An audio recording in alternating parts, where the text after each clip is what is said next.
This is going to be a snippet of the church of tomorrow morning, but I can't talk too long because there are time constraints. But let's go. America long before Columbus, and we have proof. Massive stone heads with African features stand tall in Mexico, carved by the Olmec civilization over 3,000 years ago.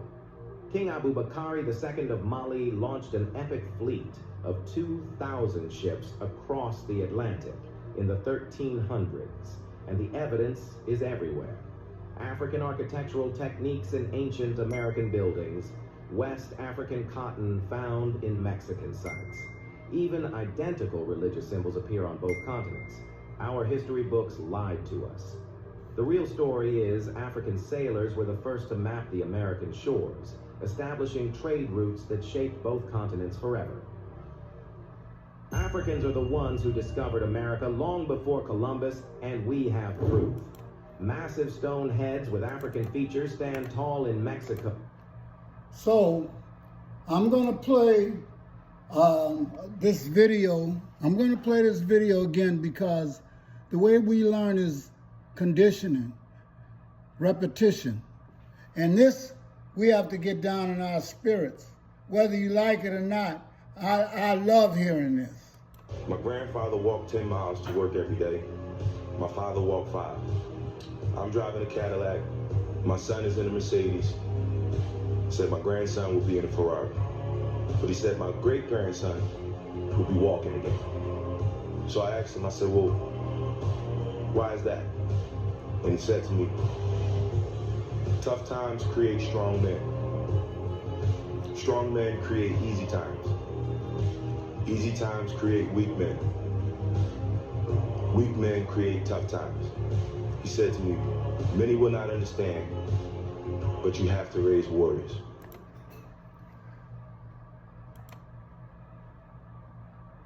I mean, this is why they ban our history.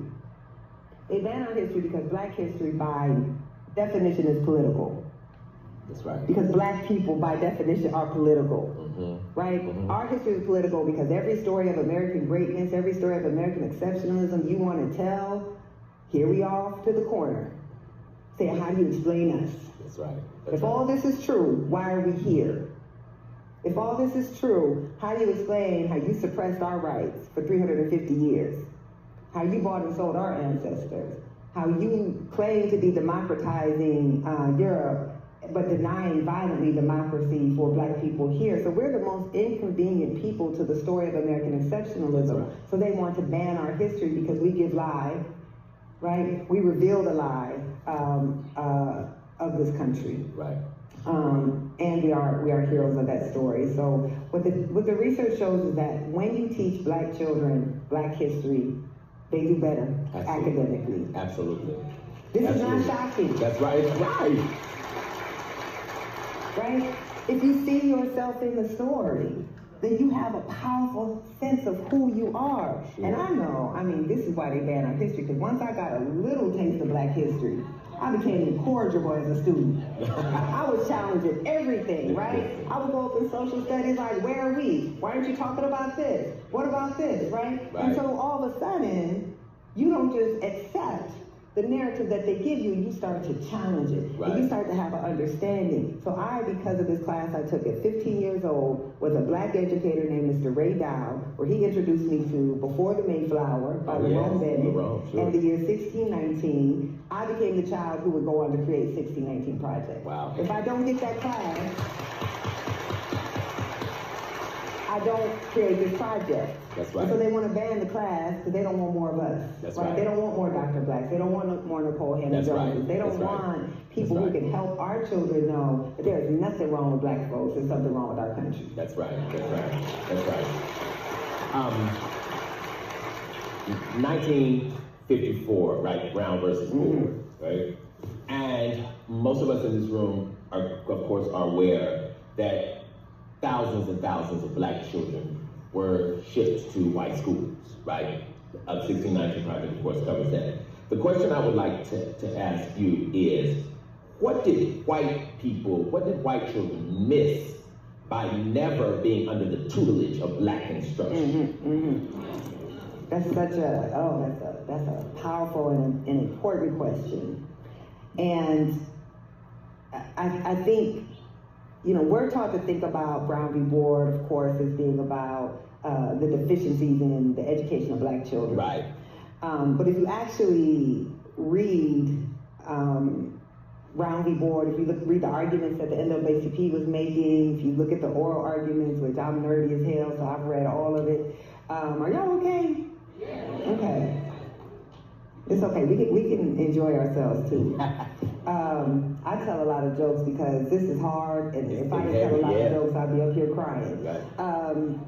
So I read all the oral arguments, and the NAACP was actually making two arguments. They were making resources weren't the same, so they were making that argument. But the parallel argument that they were making was that segregation was giving black children a false sense of their own inferiority, but it was also giving white children a false sense of their superiority. Right. Now, the court didn't rule on it. Right. But what they were saying is that we are in a multiracial world.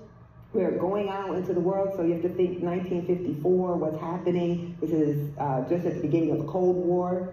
We're starting to see, communism rising in America, and communist nations are engaging in this propaganda campaign. And so what they're really trying to say is that you are teaching white children that they're superior, and you're also not giving them the education to go out into a world that doesn't look like their classrooms, it doesn't look like their communities.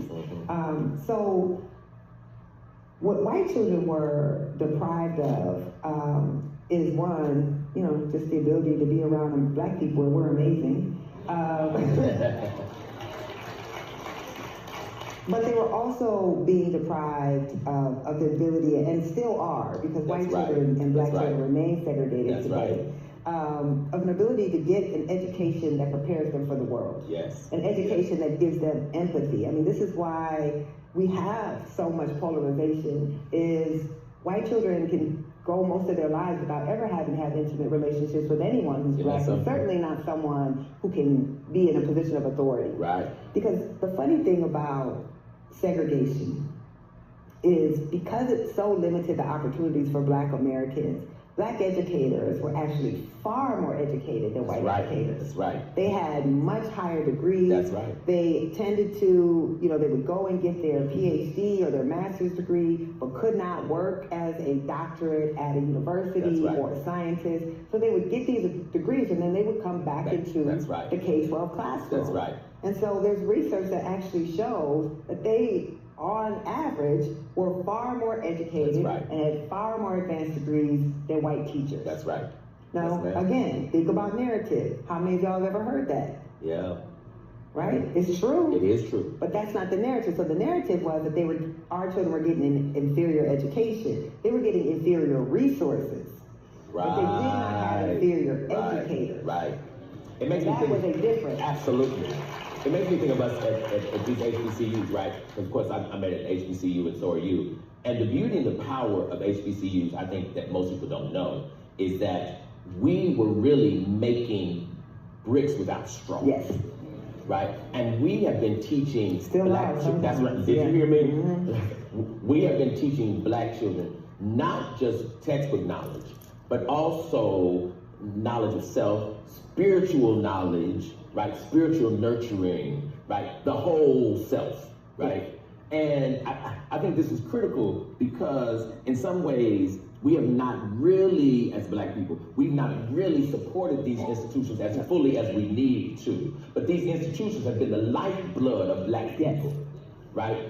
And I'm saying that also because I'm segueing to an institution. I'm probably gonna get like 2 more questions. Good Lord help me. One of those is the black church. And I was telling you, I'm the church musician. I believe in the black church institutionally. I don't know that I believe in the black church theologically, right? That's another thing, right? But the question I want to ask you is, if you had your way, as the brilliant author of this text, if you had your way, what would you do with the black church?